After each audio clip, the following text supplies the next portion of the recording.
Welcome to Real Estate I Love It podcast. I'm Shelley Hoffman, real estate expert and community advisor. Join me and various guests who are expert in what they do, such as home inspectors, mortgage brokers, investors, wholesalers. There are so many aspects to our industry that most people are not aware of, and I'm here to help you learn about them. I'm an educator by trade, and this podcast is to educate you in the world of real estate. Hey everybody, it's Shelley Hoffman and Mark Cardone. Mark is an area broker here in Central New York, and one of my favorite people to actually work with, although I don't tell him that. Can't believe I just said that live. But Mark, you mainly focus, even though you help agents in the residential world, you focus a lot on commercial real estate, right? Yes. So that's why I asked you to come on the podcast with me today. So how are you doing? Great. Thanks for having me. This is fun. Of course. It's ironic that I have you on April Fool's Day, just because you do like pranks and jokes and bad dad jokes, right? Very goofy. Yeah. Very goofy. It's my favorite day of the year. Is that? Every day is my favorite day of the year. If you don't follow Mark on Instagram, you should, because he did do something this morning that I asked him for the results of, and he wouldn't tell me, but he put a cup on the door to go into the bathroom, and he posted on Instagram. So he's wondering if his wife will look at her Instagram account first or go to the bathroom first. And yeah, and let me tell you, when you put a cup above your bathroom door, make sure you know how to get out of the bathroom first. I thought about that. I was wondering how you managed to do that. So it is quite a task. So funny. So the reason I asked you today is because, you know that I dab in commercial real estate. I have no problem helping people, but I will occasionally call you to ask for advice, or maybe if there's a property and vice versa. But the big thing I want to cover is two things today. One is, which I said across the bottom if you read it, giving advice on purchasing commercial real estate, because it is a little bit different if you're going to make your first purchase for it. And then also just advice in general for people that maybe want to get into commercial real estate if they're in residential. So let's start with the first piece. Mm-hmm. If I wanted to, which actually I did when I was looking at the building that I purchased here in Baldwinsville, you actually walked through it with me a little bit, right? Because It was the first big commercial piece of property that I was buying. So when someone calls you on the phone and says, I'm starting a business, I think I want some brick and mortar to go with it, what types of questions do you typically ask them so that they can be prepared? So there's a lot of different things with that. So number one, like if you're somebody who's starting a business and you want a building for that business, we typically say, like, don't own your house in that aspect, right? Like buying property when you're starting a business, you end up starting two businesses. So, if you're a bakery and then you buy your building, now you're a bakery and a landlord, right? And yes, you're a landlord for yourself, right? Which is great if you're the only person in the building. But then you have to deal with things like roof leaks, things like mowing the lawn, things like making sure the flowers get watered. And when you're starting a business, even if it's an operating business, a lot of my SBA clients, I tell them what happens is it takes away from your sales time and your production time. So like, when we start a business, it's not a 24-hour job, it's a 28-hour job, right. Especially that first year or two. And if you have to deal with real estate related issues, it can, it's easy enough to get distracted with laundry and errands and other things. Adding being a landlord into that is tough. And I've even had people come to me and say, well, what if I get a multi-tenant building? So there's like 4 tenants that pay the bills. And then now you have, tenant relations, all that stuff. So like if you're looking for a space for your business, especially if you're new, rent it. Yeah. That is amazingly easy. And a lot of times people say, yeah, but then that rent is eating my profit, right? But to your point, it's expensive, to own your building. So a lot of your profit is going into the building maintenance as opposed to just that rent. And at least that's a fixed expense. You know what that's going to be every month, right? It's funny. You talked about Instagram. I shared on Instagram the other day. I had a squirrel. Like I was in my office, at my desk the other day, and I had a squirrel above the light, like above the glass, like laying, kind of chilling there. In your building? In my building, in my office. I looked up and I have like the lights, and we're in the village of Liverpool, so it's an older building, and it's beautiful. But like things like this happen occasionally. So we had a squirrel literally laying in between the bulbs and the glass, and just kind of chilling there. And if I had to call someone to deal with that, number one, it would have taken time. I would have had to look it up. I would have had to do it. Number two, I would have had to pay somebody to do it. it was way easier for me just to kind of buzz my landlord and say, hey, there's a squirrel. Like, we need to deal with this. And the next day, there's no squirrel. Right. So it takes like very little time, just enough to send a text. And when I give people that advice, I say, take all the money you're making in your business from that extra focus and invest it in things like multifamily, things like office buildings that, like you can still be a real estate investor Right. without locking yourself in. Because another issue that I see even experienced businesses run into is when they get to their exit plan, they have this piece of real estate that nobody wants. Yeah. So they try to sell it because commercial real estate is very specific for your business. If it's a diner, now you have to find another diner who wants to buy it or someone who wants to put money into it. It gets very confusing.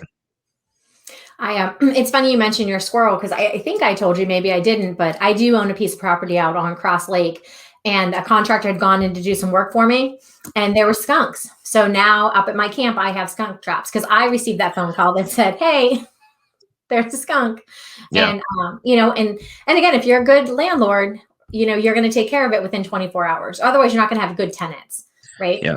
So you have to be on top of things.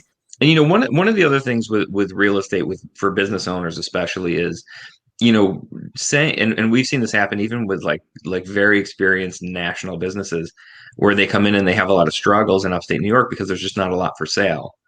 So they say, well, I don't want to lease, I only want to own property, and I want to be in this particular area because this is where our customer is, which is like a number one priority.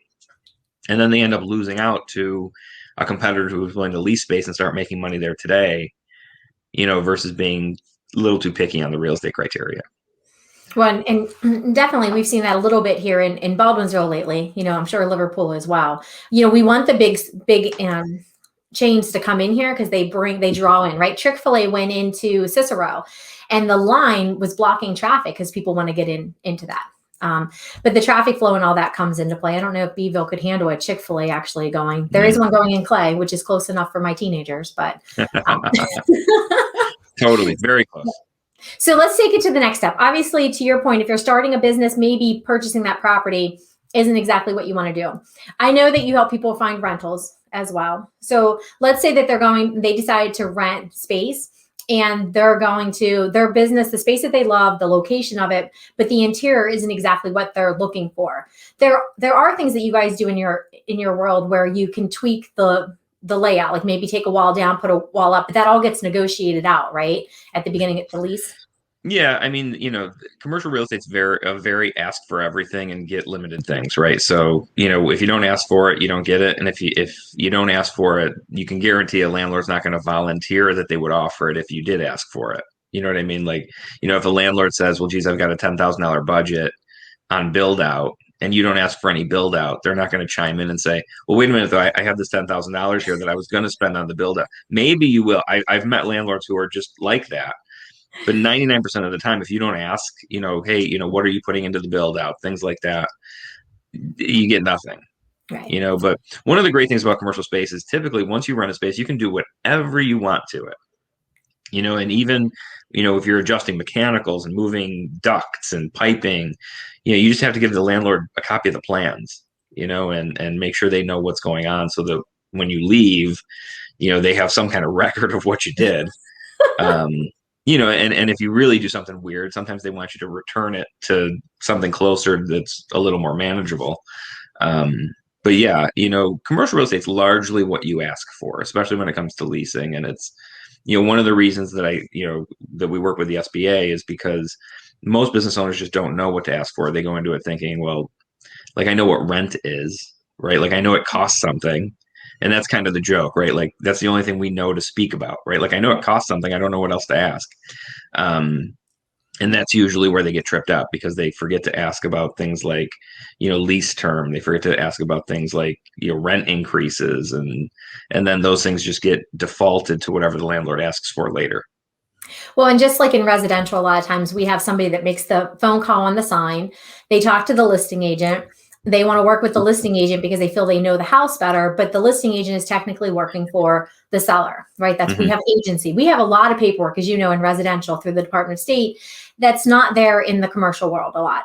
So if somebody sees a sign that says space for rent and they call the number on that sign, is it true that in commercial, that person's technically working for the landlord and they may not get the best terms that they could if they went and got representation for themselves? Typically, I mean, typically, if there's a sign in the window, it's a landlord representative, and they work for the landlord. And then we tell people, everything you say can and will be held against you. You know what I mean? So when you walk in and go, I love it, I can't wait to take it, then the rent is not going down, right? When you call, this is really good. Like sometimes, like we'll have a sign in the window and someone will call us literally 3 times within an hour because they really want to see the space. No negotiating there, right? Like we know how bad you want it. It is what it is.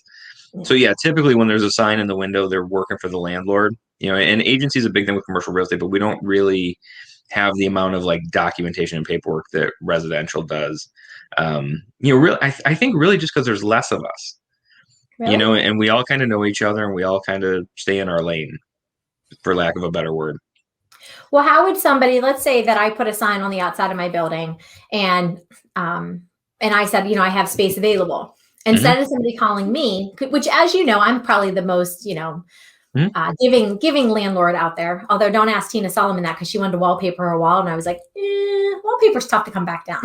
So, but I think she ended up wallpapering it. Point being is, if they call me, how would they find someone like you? Can you literally Google commercial? And do commercial brokers usually want to work with people who are trying to find rental spaces? Or are they looking for because that's a conception. They want those big commercial sales. They do. And, so as far as how to find somebody, like most of my clients come from referrals from other people. So if you're starting a business and you're looking for real estate, it's always a good thing, ask somebody that in the business world, who have you worked with that's good? Because, tenant representation, which is, like 95% of what I do, it's less about finding space. That's kind of the misconception, right? It's, hey, can you find me a space? What a good tenant rep's going to do is they're going to sit down with you and they're going to understand what you're looking for. They're going to help you understand, why a space is better than other spaces. Who are the customers, and is the space convenient for those customers? Are the other businesses around? Is there that symbiosis, with the other tenants? So, does it make sense? Is the pizza shop next to the dance studio priced, is your pizza shop priced to attract those moms and dads who are bringing their kids to dance, right on the way out? So a good tenant rep's going to walk you through that process. They're going to help you kind of understand what you can afford, and really normally the business owners find the space once they know that, because then they're thinking about it and they go, oh, this is exactly where I want to be. But usually it's asking other businesses, hey, who have you worked with? And I tell people to do that with everything. I don't care if you're looking for credit card processing, marketing agencies, anything. Talk to other business owners that you've worked with, because they'll tell you. I've never had a business owner say, well, I don't want to tell you who I worked with because they were really good. No, well, and that's a heck of a point. Like I said, it's so easy for residential. We're everywhere, right? We're plastered all over social media. You type in real estate CNY and 100 people show up. But I never thought about that before as far as for commercial. Until I spoke with you, I don't think I ever really had a conversation with anybody outside of maybe a large brokerage where you see their sign and that's the person that you think about working with. Well, and when it's funny too, when you talk about being kind of everywhere, because you're right, like residential agents, like when you have a house on the market, it goes, you want it everywhere. They want it on the walls, they want it plastered to billboards. And, something that's interesting that, a lot of the spaces we find, because in residential, usually when you buy a house, you're moving into a house while the other person's moving out, right? It's just kind of like a smooth in and out. In commercial real estate, 80% of the good deals work that way. But what happens is if you have like a restaurant that's closing, they're not going to want to advertise it 8 months ahead of time. Right. You know what I mean? So you really have to kind of be in the know with the owners of the building, because they'll kind of give you the download and say, hey, this thing's thinking, we got this call this morning, like this restaurant's leaving in 3 weeks. We don't want anyone to know because we don't want to hurt their business for the next 3 weeks, but if you could start kind of letting people know, well, we kind of talked about that a little bit, like locally, right? If somebody's close to retiring and they don't really want to let people know that they're going to retire, but at the same time, they don't want to be stuck with a building that they own for 6 months because they waited until the last day that they were working. So it makes sense. Yeah, I It would mean, kill your sales, right? Syracuse has an awful rumor mill. And that's the thing. Like when we work with someone who's selling a business, that's the biggest concern they have is, we've got 4 restaurants that we're working on selling right now, and the biggest concern from the owners is, well, if my employees find out, they're all going to leave, and then the business isn't going to be worth anything because I'm not going to be doing any business. Right. Yeah. So it's, there's a lot to commercial real estate. I think that people don't, and residential too. I mean, I think, most people are, me included, when I bought my first house, like most people are extremely uneducated when it comes to negotiating and, kind of the market and things like that. And with commercial real estate, I think it's quasi amplified a little bit. No, I agree. I mean, we've had more conversations where you're like, oh, maybe you could get into commercial side. And it's too great. Like I'm a straight, like this is the contract. These are the rules, these are the regulations. And commercial feels like it has so much gray to it. Like I always wonder, am I doing the best for my clients? Do I know everything that I could know that could get them that better deal? The build outs, the payouts, with that lack of right. Turns out, Mark, I am a rules and regulations kind of girl. You might not have known that about me. I get that. But I am. And it's crazy to me that commercial is not necessarily, and what I've come across has not exactly been like that. So I've appreciated your expertise. And I mean, we're licensed. We have all the same rules and regulations as everybody else. And, really it's more of a, kind of a documentation difference. It's, commercial real estate just seems to have slightly less documentation than what residential does. And a lot of it is, again, because we don't, people don't want to necessarily publicize, like a landlord doesn't want to kill a business 6 months before they leave. So, yeah, I don't think I ever thought about it that way until recently when we were having that conversation. Yeah, because it does make sense. So let's say that the person has been running for 2 or 3 years. They've outgrown the space. They definitely have the capital, right? Because it's to get a commercial loan, it's 20% down typically. Yeah. So they have that money they want to purchase. Is the process different between buying a commercial property and buying residential? Is it all pretty much? It really depends on the type of property. It can be, I mean, because usually when you buy a residential property, you're not worried about things like phase 1 environmental, and was this property ever a gas station, a dry cleaner, or an oil field, because a lot of those things will hinge on the bank's financing of the property, so usually the process is very similar, as far as the closing process and title and deed and all that stuff. It's really more, the biggest difference is kind of in the timeline, because those things take time. I mean, if you're, thinking about buying a building that you're currently in and you've been operating there and you kind of have, that history, it's a lot easier because it's easy to lend money to somebody who's already making money there. But other than that, yeah, the process is really similar. Just get a good lender. We have a ton of great lenders in upstate New York. Just, pick a nice local bank or community bank and figure it out. Can you give an idea of that environmental test? Because people, I mean, you mentioned gas station, obviously common sense, but what's that process? Because there's a couple levels to that, right? Depending on the outcome of the first one. So the phase 1, I mean, I'm not an expert in it, so don't nobody quote me on this. Don't hold you to it. Yeah, the phase 1 is really just kind of an observation. So they don't even really visit the site. They look at it and say, well, historically, what has it been? Have they had a dry cleaner here that's been leaking chemicals into the ground? Have there been kind of any of those things? And then usually if the phase 1's clean, you don't have to do a phase 2. The phase 1's usually, I don't know, $1,000, $2,000. And then if you have to go to a phase 2, that means they found something in the phase 1 that was concerning and they need to make sure the ground's clean, right? So during the phase 2, they'll do borings and they'll do soil samples and they'll check out the property to make sure that it's clean. And if it's not, then, they'll give you some mitigation things that you have to do to make sure that, I mean, because it really, I mean, people can get sick, people can, you have drinking water, you have, all those things. So, they're important things to know. And I'm assuming it's like residential, everything's negotiable. So if there's something that comes up, then you can negotiate the. Funny enough, there's not a lot of inspections per se in commercial real estate like residential, where you have like an actual inspector come in and walk around the property and give you feedback. But it's a really good idea. I mean, I think a lot of the bigger companies, they have people internally that do it, that'll check out your HVAC, check out your system, check out the stuff that's really expensive. But if you're not, like, if you feel like you couldn't get on a roof, put a tarp on it with a tire over it to stop it from leaking, then you want to call somebody to look at it to make sure you don't have to do that. Gotcha. Like, I'm afraid of spiders. So, like, if I was going to buy a commercial building, the first thing I would do is make sure there's no spiders. Squirrels are fine, apparently. Squirrels are, they're cool. They're nuts. They are nuts. So, and I, so again, I'm asking questions about things that I've come across because I figure if I have, people have, or they will, right? Totally. So if someone wants to sell their business and they're okay advertising because they actually want to sell it so somebody else can carry on what they're doing. That's their hope, right? Mm-hmm. We do a lot of write-offs in business, and banks want to see that the business is making a profit. Mm-hmm. And again, not that you can answer this as an expert, but just as somebody that might help them sell it, right? Do you have to watch the amount of write-offs? If you know within 5 years you're going to want to sell, you're going to want to retire, you're going to want to sell your business. I mean, is that kind of a trigger to maybe not to write off so much so that the person who wants to purchase, the bank can see the profit, or does it?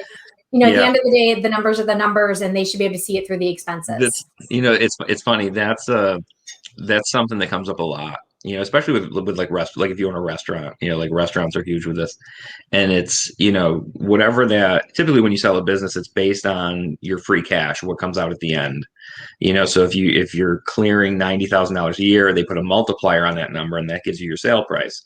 And that's also, kind of how the banks look at it when they're financing it. So, sometimes you'll get that answer like, well, we don't really show a lot of that, because we do whatever we do. And that's, you can't really have your cake and eat it too. You can have the money now or you can have the money later. So obviously the more cash flow, the more the business is worth to a lender. But interestingly, like one of the things with business purchases that's been coming up a lot is the value of the building, because, that makes up a portion of that number, and making sure you allocate the right number to that makes the process go a lot smoother, because if you own the building and you're selling that as part of the business, usually the lender will say, okay, here's this much for this, and here's this much for the business. And sometimes what they try to do is they try to inflate the value of the business or the value of the building to make up for shortfalls in the value of the business. And then they come back and the lender says, I can't finance that building for that much money. Like, it's just not worth it. When they do the appraisal, you mean? Because they'll do an appraisal just of residential. Yeah, because they're going to look at comps. They're going to look at other sales. And, 10, 20% is one thing. But, I've seen buildings 60, 70% overvalued to make up the numbers. And, it's a lot less of a guessing game than I think people make it out to be. So making that comparison back to residential again, let's take the community of Radisson, where there's so many houses that are 4 bedrooms, 2.5 baths, 2,100 square feet. It makes it easier to do that market analysis. You have a general idea. For a business, for the commercial building, where do you find the comps? I mean, if you drive down Liverpool, you drive through Beeville, these houses, they're not the same buildings, right? Right. And that's one of the hardest things for commercial real estate, because when I sell a building, I might toss in the equipment. I might toss in the chairs and the plates. This building might not toss in the plates. They might toss in the equipment, but not the, fixtures. So, and that stuff's not as clearly documented usually as it is, but it's not publicly documented. There's no like records in the MLS that, the residential is easy. You just type in, 3-bedroom minus in this community, here's everything.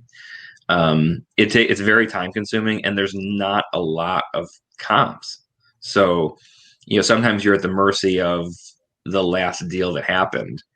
That's kind of the closest as possible, and a real estate agent will be able to find that for you. Do you think my clock on my building adds any additional value to this building by chance now that it's working? I think if you hung Doc like a little cardboard cutout of Doc Brown from Back to the Future on it, I think it would be exponentially more valuable. I will, when I go to sell this building and I call you, I will make sure I have that cut out. So when you drive up. You have an amazing building. I absolutely love your building. I love that the clock is working now, Mark. I got to be honest with you. Yep, totally. So I don't want to take up too much time because obviously this is our busy season, but That being said, I mean, there's just so many unknowns, right, in the commercial world, and no, just like residential, no two transactions are ever the same. Yeah. So if you have somebody that they're not right to the point where they want to call someone like you yet to start looking around, but they're just kind of figuring things out on their own, where's a good place to start just to kind of gather that information? Kind of like in our residential world, it's the open houses, it's the drive-bys, it's Zillow, right? Yeah. I mean, if you just like, it's really, so it's funny. Another thing is, commercial brokers, we get a ton of phone calls. Like we get a lot of phone calls from people who, are never going to do anything, like tire kickers galore. Right. Yeah. So it becomes very hard. And one of the biggest complaints that small businesses have is they go, nobody's calling me back, and 90% of the time it's usually because, either they're just super busy, sometimes the space isn't available, but a lot of times it's just, they don't think you're serious for whatever reason. So making sure that you present yourself really well when you start the process is good. But if they're not ready to get into it, like a great thing to do is just visit similar spaces, similar businesses, check them out, talk to business owners and see what kind of terms they got. Every deal is going to be different. It's like fingerprints, like they're all going to be a little bit different. But if you can start to understand, especially the mistakes, one thing I get a lot of value from is hearing the mistakes that business owners made on their first one or two transactions. Right. That's where like the gold is, because you'll find they're all pretty much the same 5 or 6 mistakes. And that's part of what we fold into our SBA classes. Is here's the things you should watch out for.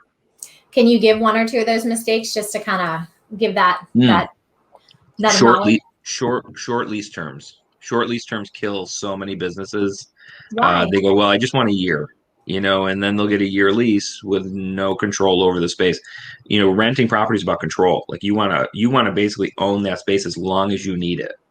And if you sign a 1-year lease on a really good deal, there's no reason, like there's no rules as far as what the landlord can charge you the next year. And that's the biggest issue there. If you open a pizza shop and you're getting a great deal and you're on a 1-year lease, there's no reason he can't rent that space to another pizza shop the next year and charge them twice what you're paying, and you've already done all the work. Another thing that we actually ran into this a lot, and people who are listening who know Shoppingtown and Great Northern, this is a really, really huge thing. A lot of people flock to the malls because they wanted really low rents, and they got them, and take away the lack of property management that they got because they really just got low rents. The one thing they really lost was they built their business on this rent number that doesn't exist in the real world. So their rents were so far below market that when they came to us and they said, hey, we need an 8,000 square foot spot to move our business to, and we're paying $600 a month, they basically just, that's why they didn't move out of the mall, because there's nowhere to go. I was wondering why people stayed, when everything around it was horribly it was low a ghost rents. town. Horribly low rents, like great deals. And I've told people, if you're just looking for cheap space, that's a great spot. We put a karate school into Shoppingtown, and we were just eyes wide open. When your roof leaks, don't call the landlord, like climb up on the roof and cover it up with some of that, whatever that stuff is you can make the boat out of, right? This Flex Seal. But yeah, I mean, those are two of the biggest ones, is people looking for like really, really low rent and short lease term. That's not saying you shouldn't look for low rent. Like you should look for low rent, but you should look for low rent that's somewhere within the realm of market.